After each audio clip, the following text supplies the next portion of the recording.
السلام علیکم ورحمۃ اللہ وبرکاتہ۔ جیسا کہ آپ جانتے ہیں کہ بہت سارے طلبہ و طالبات کو ریاضی مضمون پڑھنے میں اور اس کے سوالات حل کرنے میں بہت مشکل اور پیچیدگیاں واقع ہوتی ہیں، یا ان کو وہ بچے پریشان رہتے ہیں۔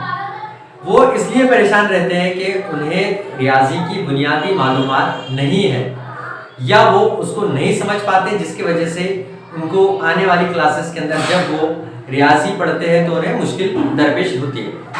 تو ہم اس ویڈیو میں سب سے پہلے تو اعدادوں کے بارے میں جان لیں گے کہ اعداد کسے کہتے ہیں، اعدادوں کے علم کے بارے میں کہ کون کون سے اعداد ہیں، ان کی قسمیں کیا کیا ہیں۔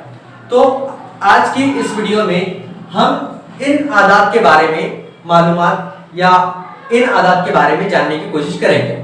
سب سے پہلے ہمیں پڑھنا ہے طبیعی اعداد، مکمل اعداد، صحیح اعداد، جفت اعداد، تا اعداد، ناطق اور غیر ناطق اعداد، مفرد اور مرکب اعداد، اور پھر ہم پڑھیں گے حقیقی اعداد۔ اگر آپ ان اعداد کے بارے میں جان لیتے ہیں تو آپ بہت سے ایسے سوالات ہیں دہم جماعت تک جو آپ آسانی کے ساتھ اسے حل کر سکتے ہیں یا ان کو سمجھنے میں آپ کو مدد مل سکتی ہے۔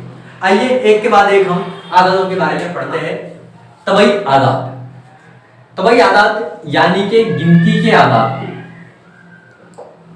گنتی کے اعداد کو طبعی اعداد کہتے ہیں۔ آپ جانتے ہیں گنتی کے اعداد کون سے ہیں؟ تو گنتی کے اعداد ہیں 1 2 3 4 5 6 7 8 9 اور آگے بھی بہت سارے، یعنی کہ طبعی اعداد لا تعداد یا لامحدود اعداد ہیں، اور طبعی اعداد کو کیپٹل لیٹر n سے ظاہر کیا جاتا ہے، کیونکہ اسے انگلش میں طبعی اعداد کو نیچرل نمبر کہتے ہیں۔ اور پھر ایک بات یاد رکھیے کہ طبعی اعداد یہ پورے کے پورے مثبت اعداد نمبر پر ہے۔ مکمل اعداد، آپ جانتے ہیں کہ گنتی کے اعداد کو طبعی اعداد کہتے ہیں، اور انہی طبعی اعداد کے سیٹ میں اگر ہم صفر کو بھی شامل کر دیں تو وہ جو ہمیں سیٹ ملے گا اسے ہم کہیں گے مکمل اعداد کا سیٹ یا مکمل اعداد۔ جیسے کہ آپ جانتے ہیں طبعی اعداد ہے 1 2 3 4 اور لا تعداد اعداد ہے، اس کے بعد بہت سارے اعداد ہیں۔ اب اسی سیٹ کے اندر ہم نے صفر کو بھی شامل کر لیا، تو یہ جو ہمیں سیٹ ملا ہے 0 سے آگے والے اعداد جتنے بھی ہیں انہیں ہم کہیں گے مکمل اعداد، اور مکمل اعداد کو کیپٹل W سے ظاہر کرتے ہیں، کیونکہ مکمل اعداد کو انگلش میں ہول نمبرز کہتے ہیں، ہول نمبرز۔ اور یہاں پر ہم نے دیکھے تھے کہ طبعی اعداد یہ تمام کے تمام مثبت اعداد ہیں، لیکن یہ بات یاد رکھیے کہ صفر کی کوئی علامت نہیں ہوتی، یعنی کہ وہ نہ ہی مثبت رہے گا نہ ہی منفی رہے گا۔ قسم کا عدد ہے صحیح اعداد۔ آپ جانتے ہیں کہ طبعی اعداد مثبت اعداد ہے، تو یہاں پر میں مثبت اعداد لکھ لوں گا، مثبت اعداد 1 2 3 4 اور بہت سارے لامحدود اعداد ہیں۔ ساتھ ہی اس نے کہا ہے کہ منفی کے اعداد اور صفر، یعنی کہ ایسا سیٹ اعداد کا جس میں مثبت اعداد بھی ہو، منفی کے اعداد بھی ہو اور ساتھ ہی اس میں صفر بھی شامل ہو۔ تو آپ کو معلوم ہے 1 2 3 4 5 یہ پورے کے پورے طبعی اعداد ہیں، اس میں ہم نے صفر کو شامل کیا تھا تو یہ مکمل اعداد بن گیا تھا۔ اب ہم مثبت اعداد صفر میں اب اس کے اندر ہم منفی کے اعداد بھی لے لیں گے، -1 -2 -3، اسی طرح منفی کے بھی لا تعداد یا ان گنت اعداد رہیں گے۔ اب اسی عدد کو ہم صحیح عدد یعنی کہ ہم اسے صحیح اعداد کا سیٹ کہتے ہیں، اور صحیح اعداد کو کیپٹل I سے ظاہر کرتے ہیں۔ صحیح اعداد کو کہتے ہیں انٹیجرز۔